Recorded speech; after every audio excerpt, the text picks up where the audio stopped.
Hey guys, today we're going to be taking another look at the RX 7900 XT from AMD. You can see all of its specs here in Tech PowerUp GPU-Z. This card at the time of recording is about 2.5 years old, so not a super new card, but still pretty modern GPU.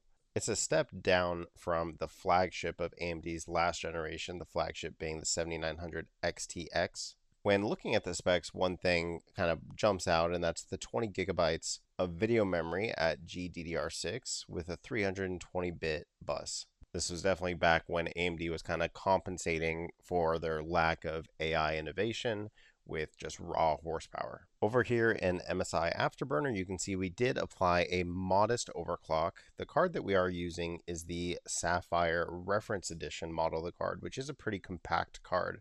So this overclock is incredibly stable, and really all it's going to be doing in effect is just kind of bringing the card up to what you would expect from the 7900 XT. So it's a bit more comparable to some of the aftermarket cards with larger coolers. So the card should, with a manual fan curve, run just as cool and efficiently as those cards. Just from a raw performance standpoint, this card has shown to kind of stand right in between the 9070 of the newer AMD generation and the 9070 XT. It's pretty much right in the middle, but at its price, which is around $650, you can actually still find this card at a pretty decent price. It actually undercuts even the 9070 in a lot of different SKUs. But we do not have that machine learning upscaling with FSR4. So we'll be testing 4K here, and we'll be testing 4K at native, and then testing 4K and trying to get 60 FPS in these different titles. In some instances in well-optimized games, we will be able to hit that 60 FPS mark at native without utilizing any upscaling, which is of course ideal. Not that utilizing FSR is the end of the world, but definitely when you're playing at 4K, it's better if you are going to utilize upscaling to utilize high quality upscaling, which is typically DLSS, FSR4, these different machine learning, higher level upscaling techniques. All right, starting off here in Assassin's Creed Shadows, which is a pretty demanding game to run. We'll start with our native test here. So we're just using TAA at native, meaning that we're just using the TAA for the anti-aliasing. We're working from the high preset, but we are going to dump down ray tracing to low, leave global illumination to diffuse everywhere just because the game looks pretty bad without this option set on, and leave everything else at high. Reason we're doing ray tracing at low is just because this generation of AMD cards is not the best when it comes to ray tracing, so we'll see what we get here at native high preset with ray tracing turned down. Alright, so this is what the game looks like. We'll go ahead and start counting. This is what the game looks like at the high preset, which is 2 notches down from the highest with ray tracing turned down to low, and the game looks absolutely phenomenal here. We're not quite hitting that 60 FPS mark, unfortunately, but a game like this, Assassin's Creed, it's still playable at sub 60 FPS. You may want higher than 40 FPS that we're getting here, but game still looks good, and response times are good, feels good, and everything like that. If we stand still here, the game looks really sharp too. We're pulling 328 watts, going up to 330 now. The card is kind of heating up to at these settings, but definitely not getting into like thermal throttling territory by any means. But yeah, definitely a playable experience, but not quite at that 60 FPS mark at 4K native. Not super surprising. This is an older card and this is a newer game, but still pretty decent place for us to work from here at around 40 FPS average. Now on AMD cards, we do have options for our upscaler. We can either use FSR or Intel XeSS in this game. We'll start with Intel XeSS because in this game I find that this looks a bit better, and we're using the quality upscaler setting. So here at quality upscaling, which I believe is 75% resolution scale, so it's about 1440p, a little bit higher working from 4K, and we are able to hit just about 60 FPS here. So the game looks great here still with this upscaler. It's no DLSS, and unfortunately it's not a possibility with this particular hardware, but game still looks really good, and we are getting pretty smooth experience here. We're not really having to sacrifice too much when it comes to our quality. We're still using the global illumination setting of, diffusing everywhere, which does look really nice. And it's a real smooth, fluid experience here, still utilizing 100% of our GPU. Our VRAM usage is just about 12 gigabytes here, which is pretty par for the course at around 1440p on a game like this. So everything's looking and working as expected, and you can certainly get a 60 FPS experience on this card at 4K so long as you are okay with utilizing some of those upscaling technologies, which at quality, we're still getting and working from a pretty high resolution. So the image looks sharp, the anti-aliasing, no jagged edges or anything like that. It's a really strong experience. That 20 gigabytes of VRAM is a bit overkill for this particular use case, but still nice to have that extra bit of buffer there. Alright, next up here we have Call of Duty Black Ops 6. This is not the most visually demanding game that you can run, but it is still a popular game. Starting off here at the extreme graphic preset, full 4K, no dynamic resolution, and no upscaling. So this is just native 4K at max settings. And this is actually the settings preset that it recommended for the 7900 XT. So Call of Duty typically does seem to favor AMD cards in general. Alright, so loaded in here, Nuketown, pretty small map, but shouldn't be a major surprise, but Call of Duty is, again, not a very demanding game to run, and even at native 4K extreme settings, we are able to get way over 60 plus, all the way up into the, 100 average here, so definitely a nice experience on Call of Duty. Like I said, the game does seem to like AMD cards in general, so regardless of, the settings that you're playing at, you can certainly play this at native and get really a pretty solid experience. You can get more FPS if you are willing to utilize some of that downscaling and the upscaling.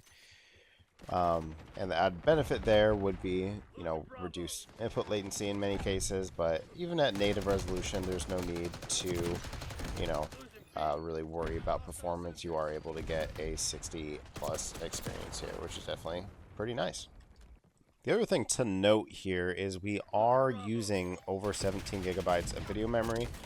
One reason that's somewhat notable is there are a lot of cards like the 5070 Ti and the 5080 that do have 16 gigabytes of video memory, so if you were to be playing at native 4K, there is the potential for your video memory to affect some of your performance. So this is an instance where, especially on these like easier to run type titles, it is a bit, it is nice to have the extra video memory when you are, exceeding 100 plus FPS. Definitely don't want the video memory to be your bottleneck. And it is also kind of interesting that even on a smaller map like this, we are still hitting a pretty high VRAM target. Modern GPUs are pretty good at managing video memory, so there is a chance it wouldn't really play into effect a ton, but it is still nice to see that video memory is not at all an issue for us here. Alright, next up here we have Counter-Strike 2. Not a game that really you should have to test at 4K, but we know we can get 60 plus FPS here at native. It's just a matter of how high can we get at 4K. We'll be playing at the very high preset with 8 times MSAA and FSR disabled, of course. So this is just native 4K. Alright, so native 4K, we'll go ahead and begin counting here. This is another game that really seems to like AMD graphics cards. It seems like the frame time graph is always way more consistent and flat on AMD GPUs that I test as opposed to any of the NVIDIA GPUs. So we're getting 140 average off the bat here. Certainly a real nice, playable experience. And our video memory right around 13 gigabytes. So of course, well within our 20 gigabyte allowance.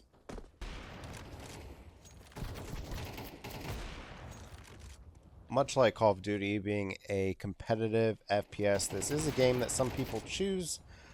Maybe not choose, but they like to have, much higher FPS than 60. So even 138 for many people may not be enough. So you can get a bit more if we were to be, okay with enabling FSR, which, might degrade some visual quality, but again, improving input latency and things like that has its benefits even without the new machine learning FSR. So after a few minutes of gameplay here, you can definitely see It is a high refresh rate experience here at native 4K. Not super surprising, but you know, if you were curious whether or not this card could push this game at 4K, the answer is, of course, it is absolutely capable. Alright, next up here we are in Cyberpunk 2077, which does have a lot of options for us to kind of mess around with here. We're going to start off here at Ultra, which is the highest non-ray tracing preset at native resolution. And you can see here at Ultra, which this is how I'd play the game personally. I've said in nearly every benchmark video that I really think that Cyberpunk, it looks great with ray tracing, but it looks even better when, you know, you're playing at native resolution and you're getting a real stable, consistent frame rate. So although we're not getting 60 quite yet here at Ultra with no ray tracing, it's still a pretty smooth experience here, and you can see we are pulling quite a bit of power here. So we're pulling pretty much our max TDP, even a little more with our overclock here around 340, and averaging right around 50. Feels like a smooth experience, and the game looks incredibly sharp here at native resolution. You are missing out on the the extra bells and whistles when it comes to ray tracing, but in general, in my opinion, the game still looks really great even with that stuff off. If we drive around a bit more, it is kind of dropping a bit, but yeah, that's actually dropping quite a bit here, down into the 30s pretty consistently now. So you don't get, the super nice dramatic effects of ray tracing here, but of course, AMD cards, they're just not really super adept at ray tracing. So it's actually pretty interesting as we're driving around here. You can see we're getting around the 30s, and then as soon as we kind of stop and come to a slower pace, the FPS does start to climb a bit. So, it's a bit of an inconsistent experience, but it's still pretty solid here at native. Now, just to show why I'm choosing not to utilize ray tracing here, if we go even ray tracing low with resolution scaling off, and this is only using local shadows, and that's all we're really doing here. You can see with ray tracing low at native, we're getting a much choppier experience with some stutters. Our frame time graph is not great, and in general, the game doesn't look like miles better at ray tracing low, and you are sacrificing quite a bit of performance to get here. Now, if we were to really crank ray tracing up to ultra at native here, you can see just how much this will crash our FPS and really put us pretty solidly into unplayable territory in the 20s. So this is like, PS4, Xbox One, experience here. Definitely not what you want to be at native. So I'd probably stick to ultra, or maybe even dump it down a bit below that if you want to play at native. But the game does have pretty extensive options for upscaling, so we'll definitely be trying those out and seeing how that works. All right, now as far as my recommended settings here, or what kind of works for me after a little bit of testing here, is I'd actually just go for the Ultra preset. And by default, this puts us on FSR 2.1 at quality. The only change I'm going to make here is just to bump up sharpening up to 0.7, just to give it a little bit cleaner of a look, a little bit sharper of a look, and then, personal preference, but motion blur I'll go ahead and turn off here, which will give us like a super minuscule improvement to performance. And here, with quality upscaling set to, quality with 0.7 sharpening, it looks nearly indistinguishable from native, especially when you're still. There is a bit of ghosting behind, moving objects, like behind our vehicle. There is a bit of ghosting, but really it's the sort of thing, if you're not looking at it, if you're really just kind of going through the game, playing, it's not something that's going to really drive you crazy or be super noticeable. And here at quality, we are getting a real consistent 60 plus experience, and it really does feel pretty buttery smooth.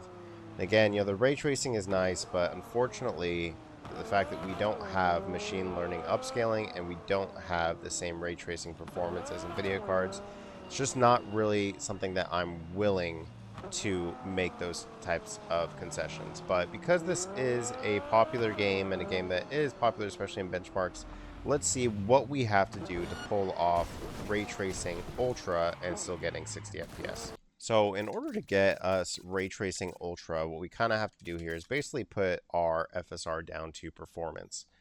So this gets us close enough to 60, still a bit under, and the game feels super floaty like when you're playing it. In my opinion, there's way too much input latency.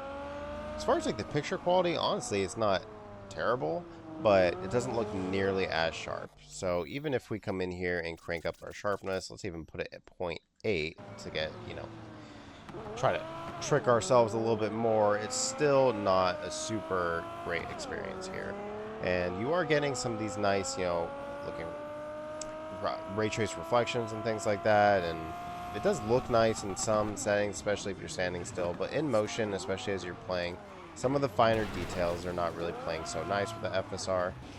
You can see also our 1% low is all the way down to 2 FPS, and that's due to some stutters that we're encountering, just I think primarily just because the ray tracing performance is not really there on this particular card. So I'd probably avoid ray tracing on the 7900 XT in this particular game. I could see the case being made. It definitely does look different and pretty nice. And there you can see we just got a crash, which is unfortunate.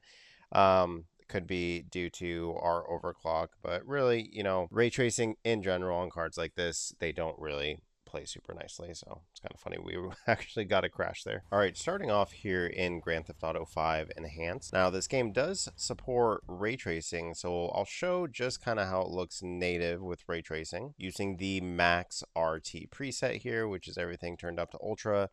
It's not super intensive, however, this card, it's much less intensive on NVIDIA cards. This card, the RT cores are just not really up to par with NVIDIA. Everything else set to default, except for motion blur turned down. And you can see at max RT, we are getting 30 FPS, which maybe, for some people would be fine in a story-based game like this. It does seem like relatively stable, 30 plus FPS, even into the 40s here, so it is kind of climbing up and down depending on what exactly we're doing. We do get these nice reflections on the car, as well as like windows and things like that. You can see our car in the reflection of that building there, so it definitely is like a nice look, but you're sacrificing quite a bit of performance here to enable the ray tracing.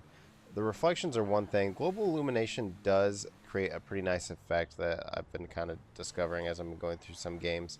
So to showcase that, I'll go ahead and stop here, and I want you to take a look at a few things.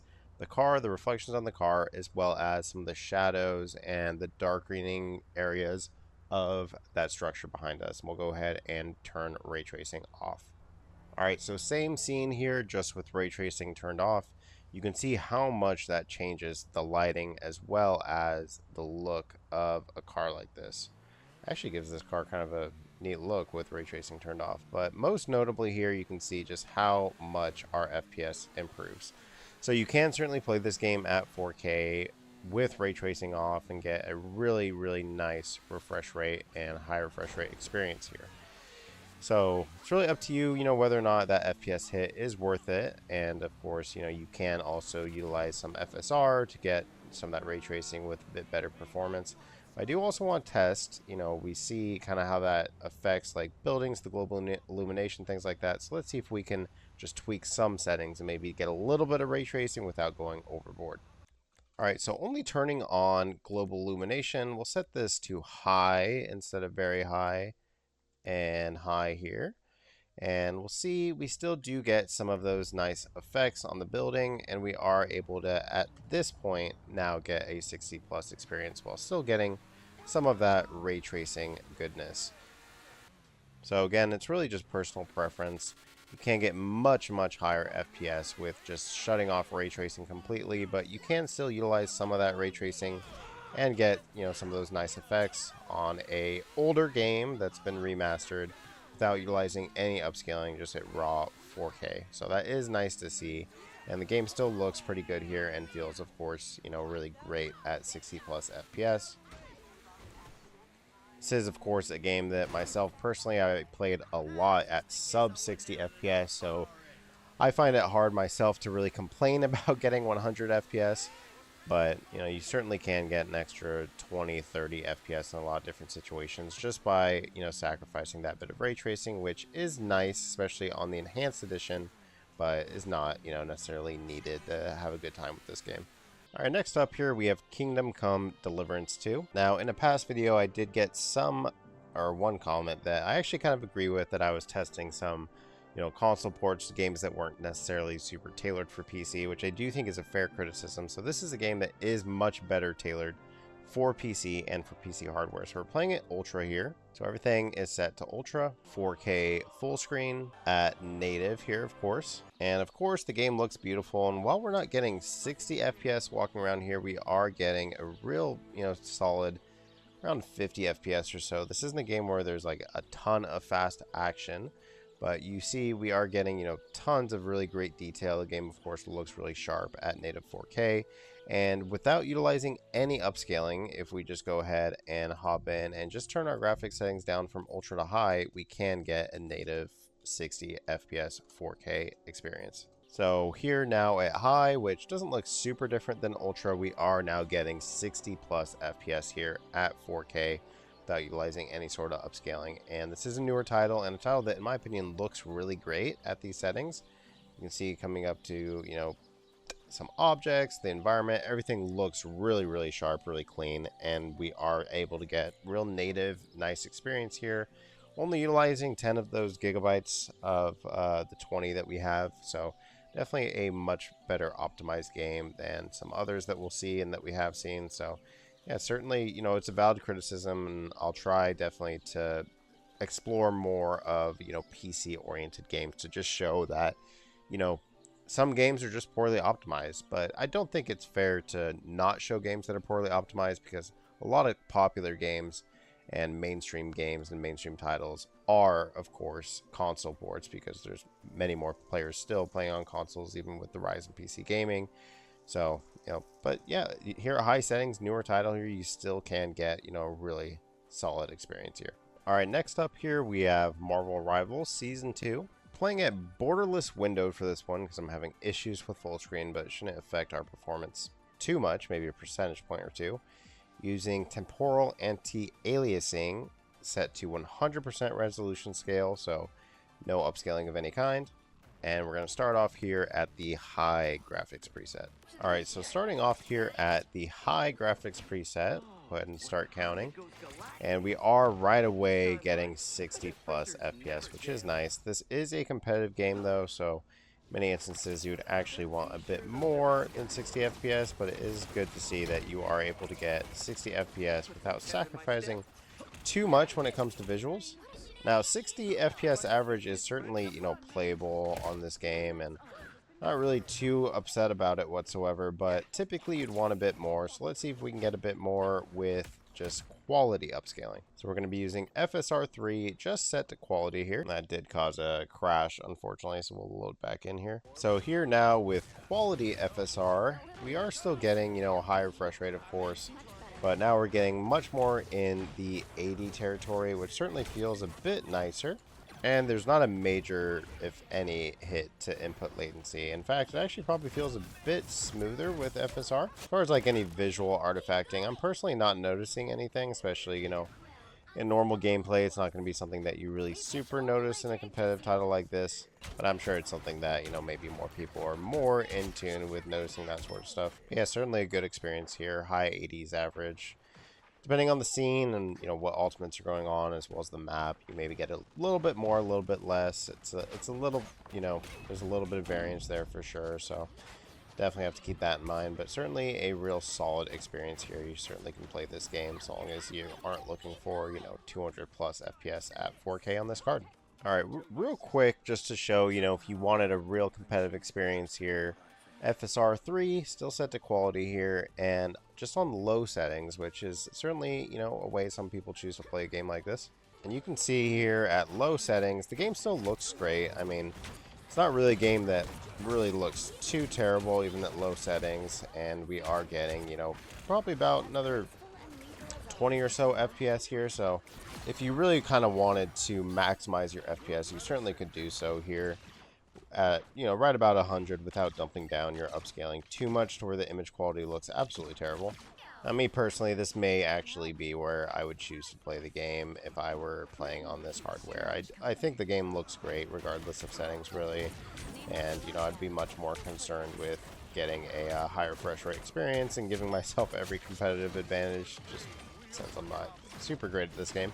Alright, next game here is Marvel Spider-Man 2, playing here at 4K, of course, full screen, using TAA anti-aliasing at native. Playing on the very high preset with ray tracing turned off. I'm not even really going to bother with ray tracing on this title because I know what to expect, and I know that we're not going to be able to hit 60 FPS without some really serious upscaling. And what I'm much more interested in is to see if we can get, you know, very high settings and get a smooth 60 FPS.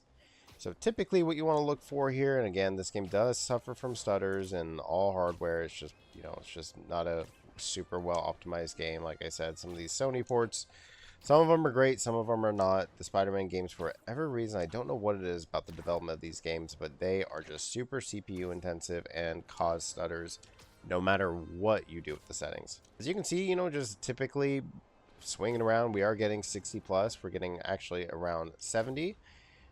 This game does suffer from really drastic changes in FPS, meaning that, you know, swinging around like this, you may get, you know, this is probably the number that you want to look at, around 70, but if we pan our camera up, we'll shoot into the 100s.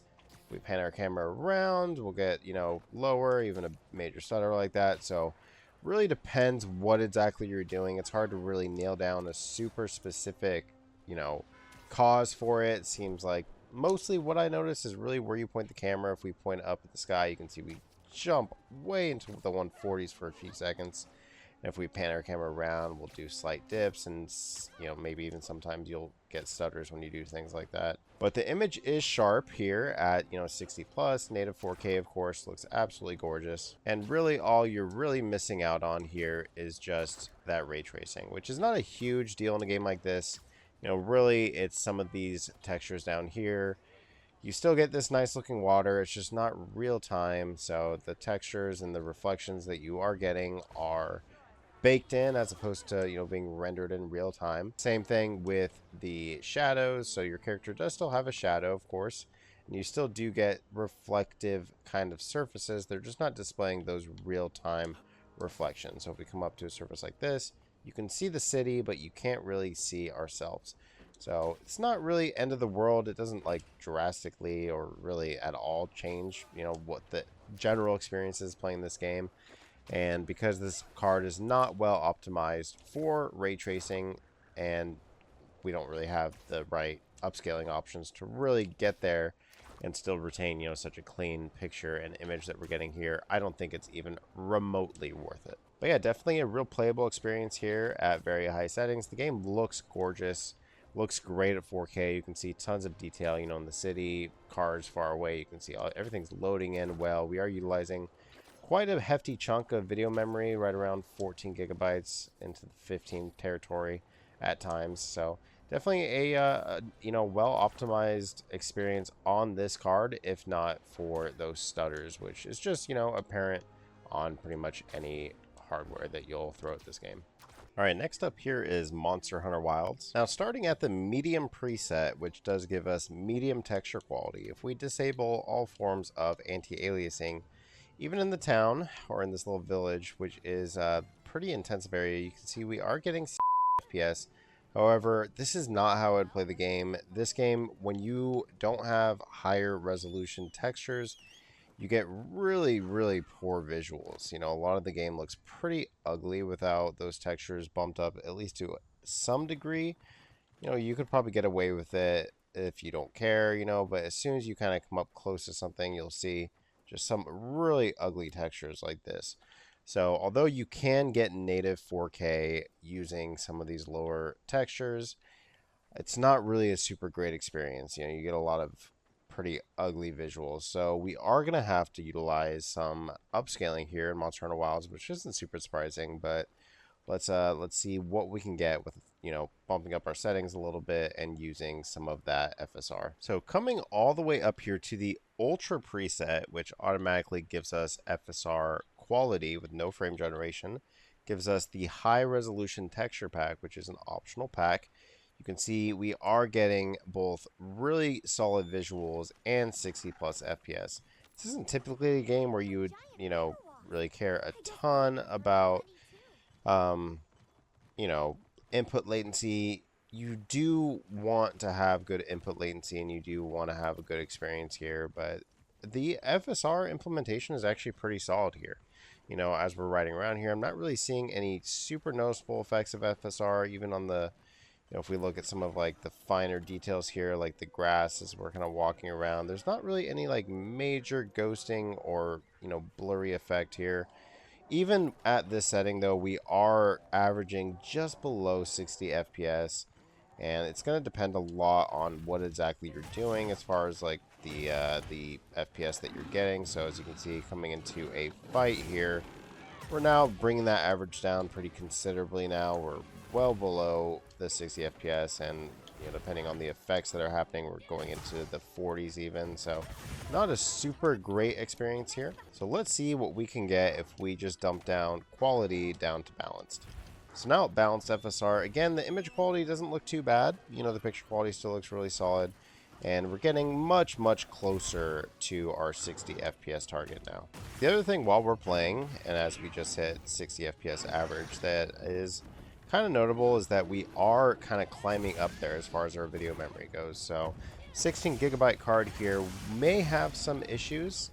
This is a very intensive VRAM game, so it is nice to have the 20.